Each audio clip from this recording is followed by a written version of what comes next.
আসসালামু আলাইকুম। নবম পে স্কেল কমিশনের দায়িত্বে যারা আছে তারা কিন্তু খুব জোরালোভাবে কাজ করে যাচ্ছে, খুব দ্রুত গতিতে কাজ করে যাচ্ছে। নবম পে স্কেল কমিশনের দায়িত্বে যারা আছে তাদের কাজ কিন্তু তারা করতেছে। এখন আমাদের কাজ হলো আমাদের যে দাবি দাওয়াগুলা আছে, আমরা কিরকম পে স্কেল চাই অর্থাৎ সর্বজনীন গ্রহণযোগ্য কিরকম পে স্কেল চাই। ধরেন ২০২৫ সালে এসে অর্থাৎ নবম পে স্কেলটা ৬ সদস্য পরিবারের একটা পরিবারে চলতে গেলে কতটুকু মানে বেতন স্কেল হলে চলতে পারবে এরকম সর্বজনীন গ্রহণযোগ্য পে স্কেলের জন্য আমরা আমাদের দাবি দেওয়াগুলা কিন্তু কমিশনের দায়িত্বে যারা আছে তাদের কাছে পৌঁছে দিতে হবে।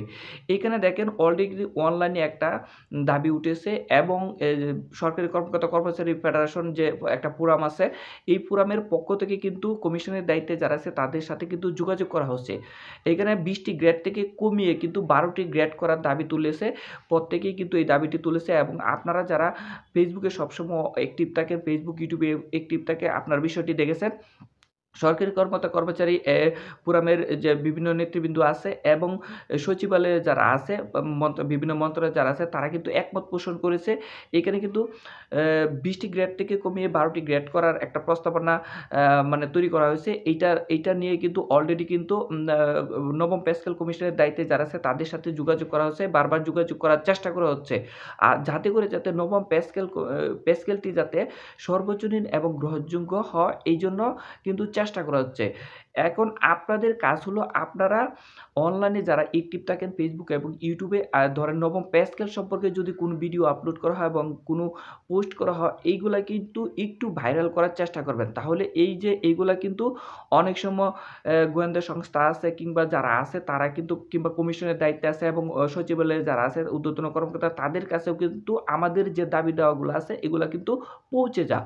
অনলাইন এবং অফলাইন অর্থাৎ সরাসরি তো যারা সরকারি কর্মচারী পরামর্শের এবং বিভিন্ন সংগঠন আছে তারা কিন্তু কমিশনের দায়িত্বে আছে তাদের সাথে কিন্তু যোগাযোগ করবে। কিন্তু তারপরও অনলাইনে একটা আলোচনা আসলে কিন্তু এইটা কিন্তু কমিশনের দায়িত্বে যারা আছে এবং সচিবালয়ে বিভিন্ন মন্ত্রণালয়ের দায়িত্বে আছে তাদের চোখে পড়লে কিন্তু বিষয়টা একটা নজরে আসে আরকি। এইজন্য আপনারা নবম পে স্কেল সম্পর্কে কোনো ভিডিও এবং কোনো লেখালেখি পোস্ট হলে ওইগুলো একটু লাইক, কমেন্ট, শেয়ার করবেন, একটু ছড়িয়ে দিবেন।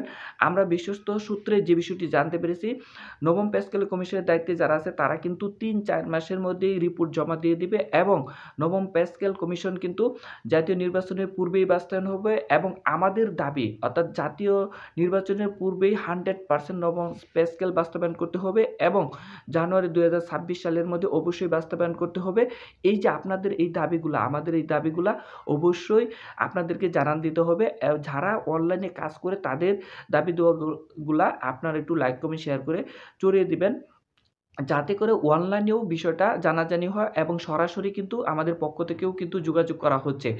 ধরেন সরকারি কর্মকর্তা কর্মচারী ফোরাম যে আছে এই ফোরামের পক্ষ থেকে কিন্তু অলরেডি যোগাযোগ করা হচ্ছে এবং তারা কিন্তু দীর্ঘদিন ধরে আন্দোলন করে আসছে।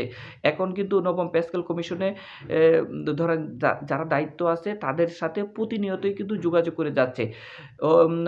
নবম পে স্কেল সম্পর্কে আপডেট পেতে এবং শিক্ষা বিষয়ে যেকোনো আপডেট পেতে আমাদের এই ভিডিওটি যে ইউটিউব চ্যানেলটি আপলোড করা হবে চ্যানেলটিকে সাবস্ক্রাইব করে রাখবেন এবং ফেসবুক পেজ থেকে দেখে থাকলে ফেসবুক পেজটিকে ফলো দিয়ে রাখবেন। ধন্যবাদ সকলকে। আসসালামু আলাইকুম।